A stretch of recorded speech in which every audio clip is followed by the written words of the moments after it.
The top 10 things I wish I knew at level 1, starting off with making sure you upgrade your just kidding. Let's dive into the real top 10. Salvaging versus selling. Probably the most important thing that you'll need to know as soon as you possibly can. Selling items is extremely worthless at the beginning of the game. The amount of gold that you actually get, the amount of gold that you actually need is pretty low. But what you'll find is as you increase in levels and as you get higher quality items, these items will then sell for more and more. So at the beginning of the game, you should absolutely be salvaging most of your items, if not all of your items, including the rare ones. Now, as you start to level up and you enter into world tier 3 and 4, you should be selling your rares and salvaging your legendaries that you do not want. Salvaging the legendaries will give you those rare materials, and selling the rares will give you a nice balance between gold and materials. With the changes in season 1 and most likely going forward, all areas of the open world are now scaled to your level. So now you can go into the end game areas at level 1 and actually complete content. And it's also important to note that specific strongholds are the only times when you actually need to reach a specific level, or at least relatively close to that level in order to play and beat those strongholds. But once you reach level 56 in World Tier 3 or level 76 in World Tier 4, monsters will begin to trail behind you in levels, up to usually around 5 to 6 levels behind you. So for example, I am level 91 at this current moment, and monsters around me level 85, 86.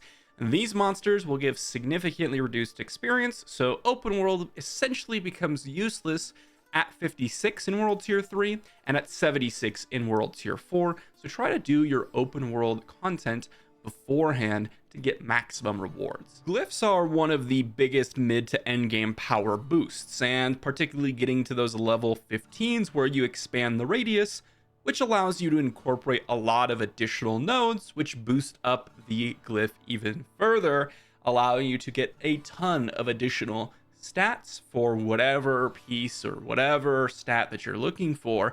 And also they come with very powerful effects as well. So maximizing, getting 5, 6 potential glyphs on your board and actually leveling them up are going to be one of your main goals reaching into the end game. Be aware of level scaling and XP scaling in this game. This really matters when you consider world tier scaling as well. And how the levels work there. Your XP not only increases when you go 10 levels above, which is the max amount of XP up to a 15%, but notably, it gets decreased by a significant amount, about 10% per level that you're over leveled.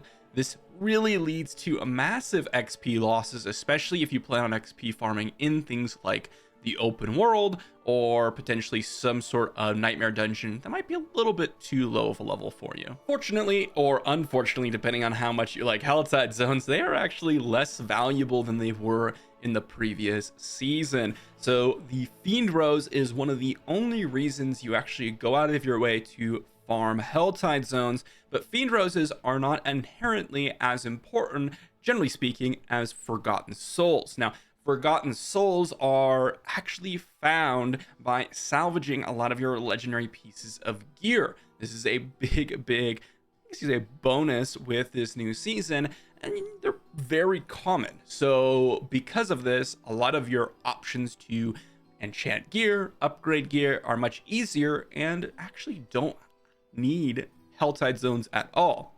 You still need to farm them, but they're not as prevalent as they were before. One thing that's extremely valuable as you level up later on is to remember that survivability is going to be the key aspect you want to focus on. Damage is really not in a short supply, especially with a lot of the seasonal hearts and even potentially with the new mechanics coming in the next seasons.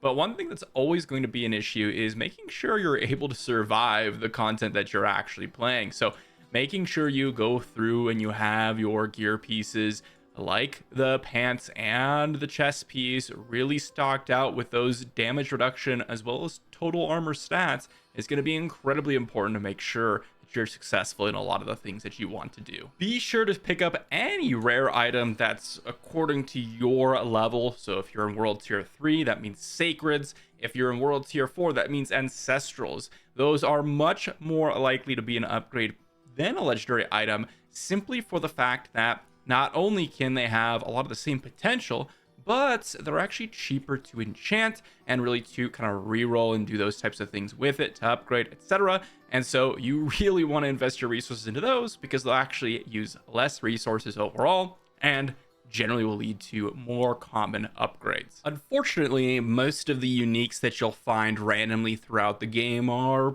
kind of a bait.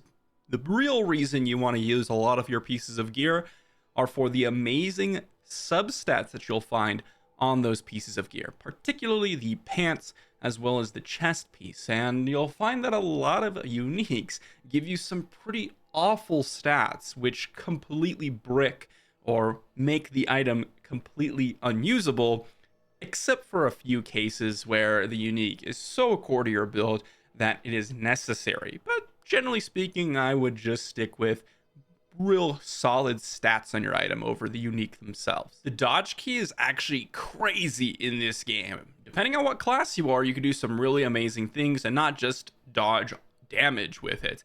For example, here you'll see the rogue, as for all my rogue lovers out there, you can actually cancel your animations for your rapid fire amongst other skills. If I were to just cast rapid fire normally, you'll see that I am kind of stuck in place for the duration.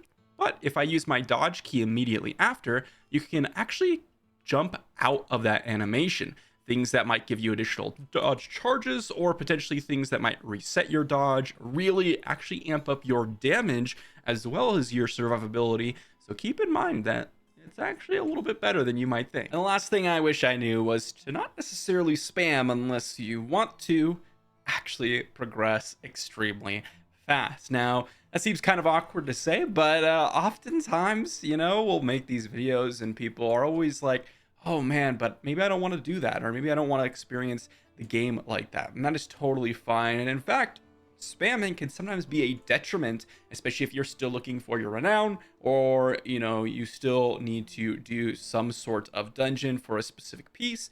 But when you do get to the late game, oftentimes the best way, and pretty much for the existence of Diablo 4, unless the season changes this, will be spamming oftentimes the meta strategy. But that's not actually necessary to get strong in this game. The meta strategies are usually only like 10, 15, maybe 20% better than oftentimes the secondary or the third strategy that you can go for. So just play the game, enjoy, and don't spam unless you want to. And if you do, then go ahead. But if this video was helpful, leave a like on the video, sub to the channel, guys, and I'll see you all for the next one.